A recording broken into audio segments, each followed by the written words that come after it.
Ça me fait mal au cœur de voir qu'ils sont aussi jeunes, mais vraiment, j'ai vraiment pas envie de porter plainte. Franchement, ça me fait super mal au cœur. Vraiment,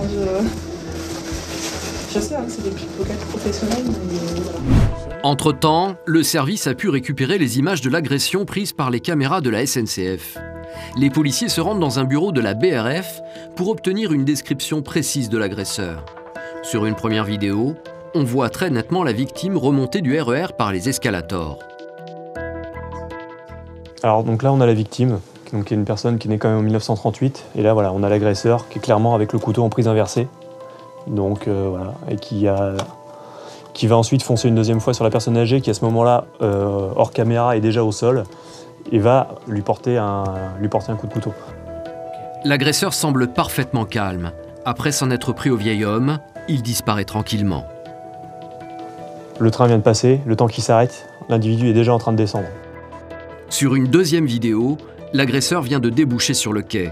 Il monte dans la rame et disparaît comme si de rien n'était. Et là, il va se diriger dans la rame, il va monter.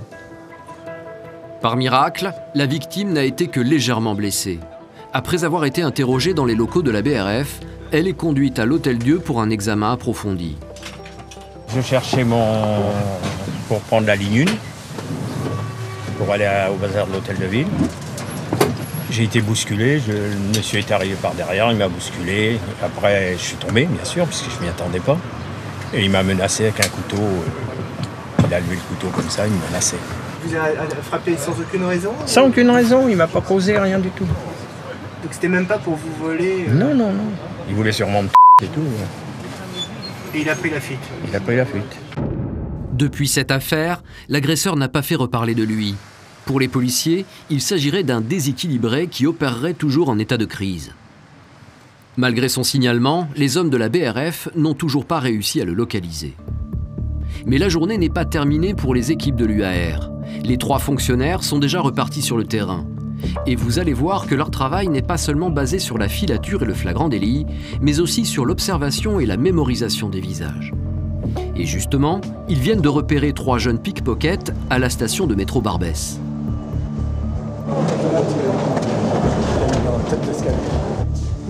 Alors que nous filmons en caméra cachée, nous passons à moins d'1 mètre du premier pickpocket en doudoune bleu marine.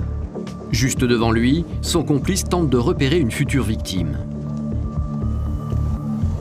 Méfiants, les 2 adolescents se sont ravisés. L'un d'eux s'est assis sur un banc et semble regarder s'il n'est pas suivi. Pour ne pas être repérés, les 3 policiers sont montés dans la rame séparément. Ils attendent la fermeture des portes tout en continuant à repérer leur cible. Mais au lieu de monter dans le train, les pickpockets décident de quitter le quai. Ils se dirigent vers la sortie. Les policiers ont juste le temps de descendre de la rame pour ne pas les perdre de vue. La filature se poursuit dans les rues du 18e arrondissement. Mais au bout de quelques minutes, les jeunes voleurs s'engouffrent dans une rue piétonne et disparaissent parmi la foule. Les policiers décident de laisser tomber la filature et de reprendre leur patrouille dans les transports. Il est 18h, 4 heures ont passé. Avant leur retour au quartier général, les policiers effectuent un dernier repérage à la gare du Nord. Leur intuition va se révéler payante. Les jeunes pickpockets qu'ils avaient suivis dans la matinée ont refait surface. Vous vous souvenez des trotteurs qu'on a fait jusque dans la goutte d'or et tout ça? C'est vrai? C'est vrai. D'accord, bon, c'est eux. C'est eux. Les 3 jeunes en question sont en plein travail. Ils viennent de dérober le téléphone portable d'une jeune femme. Les policiers décident de les interpeller.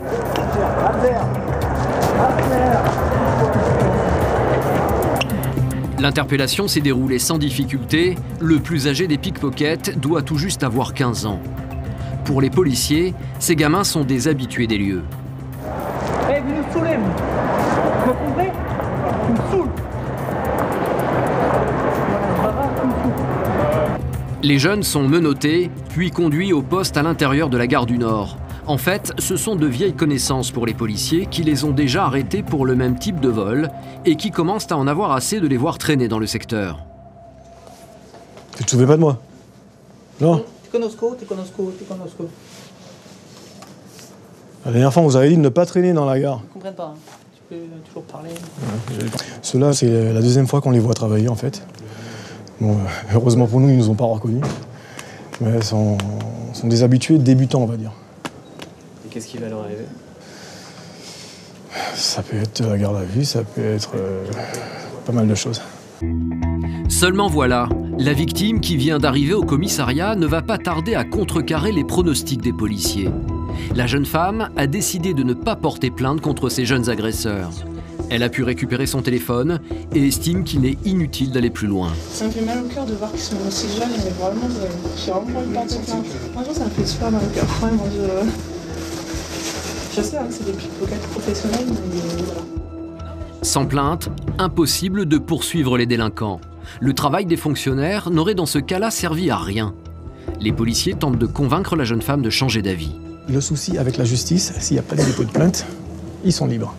Vous comprenez? Oui, je comprends tout à fait, mais je vous avoue. Ils sont libres de recommencer. Sur n'importe qui, que ce soit personne âgée, jeune, je sais femme bien, enceinte, je sais etc. bien, je suis désolée. Est-ce que ça vous fait mal au cœur par contre pour tous les gens qui vont se faire voler qui s'en rendent pas compte? Franchement, j'y pense pas. Mais non, mais attendez, on va pas commencer. Désolée, hein, mais c'est voilà, c'est. Comme vous voulez. Et bon. Les policiers n'ont pas d'autre choix que de prendre en compte la décision de la victime. Une décision confirmée par leur hiérarchie qui les contacte par téléphone. Chapeau, on les relâche. Ok, bon. Même si nous on a vu toute la scène. Bon, écoute, c'est pas grave. Ça va. Ouais. Décision finale. Ben, on est dégoûté, obligé de relâcher les individus vu que la victime n'a pas souhaité déposer plainte. Pas de dépôt de plainte, donc pas d'interpellation. On les relâche. Donc là, ils vont partir. Ah bah là, ils vont repartir voler, réussir de voler sur une victime qui s'en apercevra pas et qui, elle, serait bien malheureuse qu'ils aient pas été interpellés plus tôt, parce que ça leur aura évité de revoler un téléphone ou un portefeuille ou autre chose. Voilà. Grâce à des gens qui ont des cas de conscience pour des jeunes qui passent leur journée à voler, mais bref, on s'est penché sur le sujet. Les policiers n'ont plus qu'à retirer les menottes des 3 adolescents et à les laisser repartir après une sévère mise en garde. Bon, allez, ces messieurs sont libres. Non. Un par un. Hé, regarde-moi bien. La sortie, là-bas, dehors, Salida. tout droit. Abattue, l'équipe de l'UAR sait pourtant qu'elle ne doit pas renoncer et qu'il lui faut repartir sur le terrain.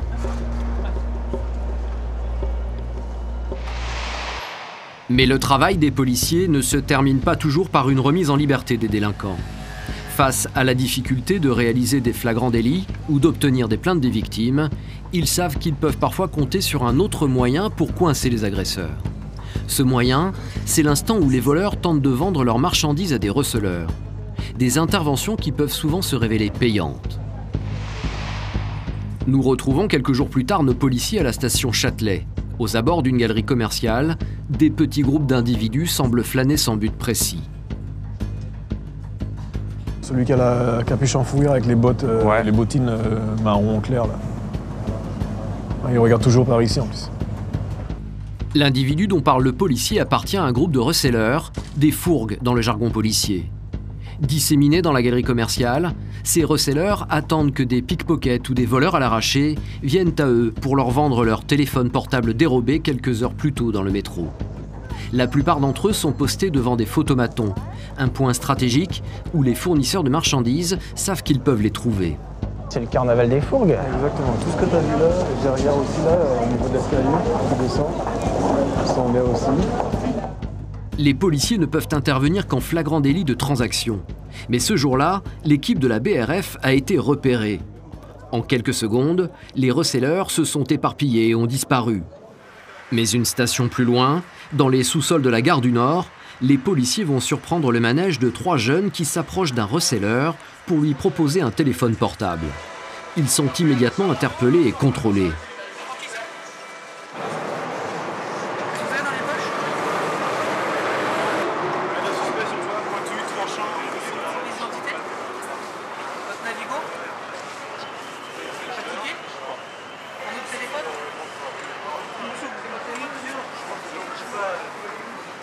Les policiers sont persuadés que l'un des 2 téléphones retrouvés sur l'adolescent au blouson de cuir est un appareil volé que les jeunes s'apprêtaient à revendre à un receleur.